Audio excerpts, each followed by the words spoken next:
परिवार बच्चे होते तो ये जिम्मेदारी आज आप पूरी कर रही होती। एक बात मेरी समझ में नहीं आती, अगर मेरी शादी नहीं हुई तो इसमें मेरी क्या गलती है और तुम सब लोग मेरे पीछे क्यों पड़े रहते हो? अरे कुछ कहना क्या, पीछे पड़े रहना होता है। अपने छोटे भाई को देख, तुझसे 3 साल छोटा है लेकिन 2 बच्चे खेल रहे हैं आंगन में। मुझे आप लोगों की कोई बात नहीं सुननी, जा रही हूं मैं। और आप में से किसी को मेरा कोई काम करने की जरूरत नहीं है, मैं खुद संभाल लूंगी। इतना कहकर अंजलि वहां से चली जाती है। शाम को जब अंजलि अपने स्कूल से लौटकर घर वापस आती है तो उसने देखा कि पड़ोस वाली निर्मला चाची वहां पर बैठी हुई थी। क्या बात है अंजलि बिटिया, नौकरी करके वापस आ गई? जी चाची जी, कैसी हैं आप? मैं तो ठीक हूँ बेटा, तुम बताओ शादी के बारे में कुछ सोचा या नहीं? अरे रहने दीजिए ना, इससे तो शादी की बात करना ही बेकार है। कुछ भी कहो तो गुस्सा करती है, बात बात पर आंखें दिखाती है। माँ, आप ऐसा क्यों कह रही हैं? मैंने कब आप पर गुस्सा किया? अरे अंजलि बेटा, तुम्हारी माँ ठीक ही तो कहती है। 30 की होने आई हो, अब तुम्हें भी शादी वादी कर लेनी चाहिए। चाची जी, आप तो ऐसे कह रही हैं जैसे शादी करने से मैंने मना किया हो। रहने दीजिए निर्मला चाची, हमारी अंजलि दीदी को अभी तक उनकी पसंद का दूल्हा नहीं मिला ना, इसीलिए वो शादी नहीं कर रही। भाभी, ऐसी कोई बात नहीं है। अरे तो फिर क्या बात है?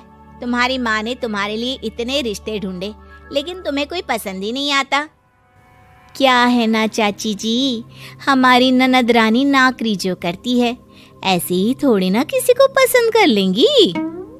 अरे भाई, नौकरी का घमंड है तो बात अलग है, कोई और बात हो तो बताओ, कोई रास्ता निकाला जाए।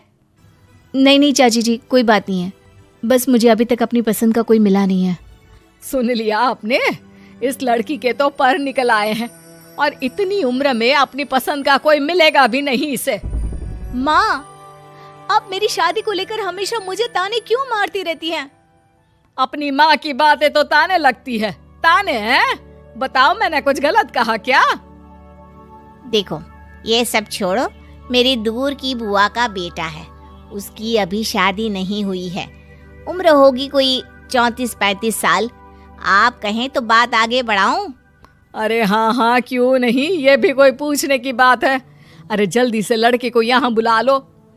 माँ, आप मुझसे पूछे बिना मेरी शादी की बात करने जा रही हैं और मेरी उम्र 30 भी पूरी नहीं हुई है। निर्मला चाची कह रही है कि वो लड़का 35 साल का है। अंजलि दीदी, आपको क्या लगता है इस उम्र में कोई फिल्म का हीरो आएगा आपके लिए? देखिए, अब पसंद और नापसंद की बात तो रहने दीजिए, पसंद करने की उम्र तो आपकी निकल चुकी। अब तो जो भी मिले उसी से शादी कर लीजिए, इसी में भलाई है। तेरी भाभी बिल्कुल ठीक कह रही है। अब जैसा रिश्ता मिले उसके लिए हाँ कर देना, ताकि हम भी गंगा नहाए। ठीक है, चलिए मैं उस लड़के को कहती हूँ, वो कल ही अंजलि को देखने आ जाएगा। अगले दिन निर्मला चाची के दूर का रिश्तेदार अंजलि को देखने उसके घर आता है। उसका नाम था अजय। अंजलि जी, तो आप नौकरी करती हैं, वो भी स्कूल में? जी हाँ, मैं स्कूल में टीचर हूँ। हमारी बेटी बहुत होशियार है। अरे पढ़ने लिखने में इतनी होशियार है, इसीलिए तो इसकी नौकरी लगी है स्कूल में। हाँ ठीक है आंटी जी, जरा मुझे भी तो बात करने दीजिए आपकी बेटी से। जी पूछिए ना, क्या पूछना चाहते हैं?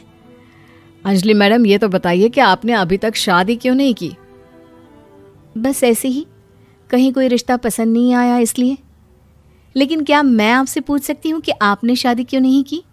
अंजलि, क्या कर रही हो तुम? लड़कियों को इस तरह की बातें नहीं शोभा देती।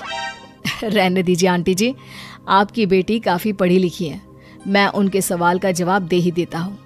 वो क्या है ना, मुझे भी अभी तक अपनी पसंद की कोई लड़की नहीं मिली।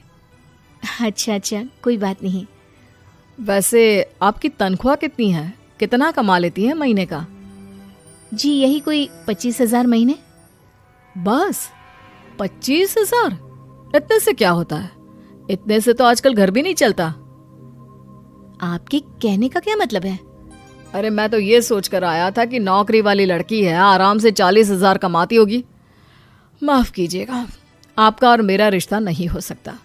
जी कोई बात नहीं, मुझे भी आपके साथ शादी करने में कोई इंटरेस्ट नहीं है। अंजलि, किस तरह की बात कर रही हो? घर आए रिश्ते को ठुकरा रही हो तुम। दीदी, अब इस उम्र में आपको इतनी अकड़ नहीं दिखानी चाहिए। अच्छा खासा रिश्ता हाथ से निकल गया, कहीं ऐसा ना हो कि जिंदगी भर कुंवारी ही रह जाओ आप। कुछ दिन और ऐसे ही निकल जाते हैं और अंजलि की शादी कभी नहीं होती।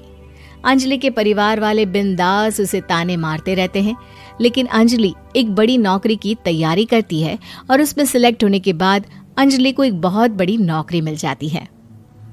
अब तो दीदी के नखरे और भी ज्यादा बढ़ जाएंगे भाई। अब तो इतनी बड़ी नौकरी जो लगी है, अब इनकी शादी होने से रही। माँ, मुझे नौकरी के लिए दूसरे शहर जाना पड़ेगा। आप जानती हैं ये बहुत बड़ी जॉब है और इसमें पैसे भी बहुत ज्यादा मिलेंगे। अच्छा, कितने पैसे मिलेंगे बेटा? माँ, मुझे हर महीने 90,000 सैलरी मिलेगी। क्या? अरे वाह वाह, ये तो बहुत अच्छी बात है। लेकिन फायदा क्या? कितने भी पैसे मिले, शादी तो हुई नहीं ना तुम्हारी। अंजलि नौकरी करने के लिए दूसरे शहर में चली जाती है और जब कुछ महीनों के बाद वो वापस घर आती है तो उसे अपने पति के साथ देखकर उसके घर वाले हैरान रह जाते हैं। अरे अंजलि, तूने शादी कर ली और हमें बताया तक नहीं। और दामाद जी करते क्या हैं? इतनी बड़ी कार है उनकी। माँ, मैं आपको सब कुछ बताना चाहती थी, लेकिन आप सबके ताने सुनकर बहुत दुखी हो गई थी और इसलिए मैंने अपनी पसंद से शादी कर ली। मेरे पति मेरे साथ ही ऑफिस में नौकरी करते हैं और बहुत बड़े अफसर हैं। और एक बात बताऊं माँ, आज मैं बहुत खुश हूँ।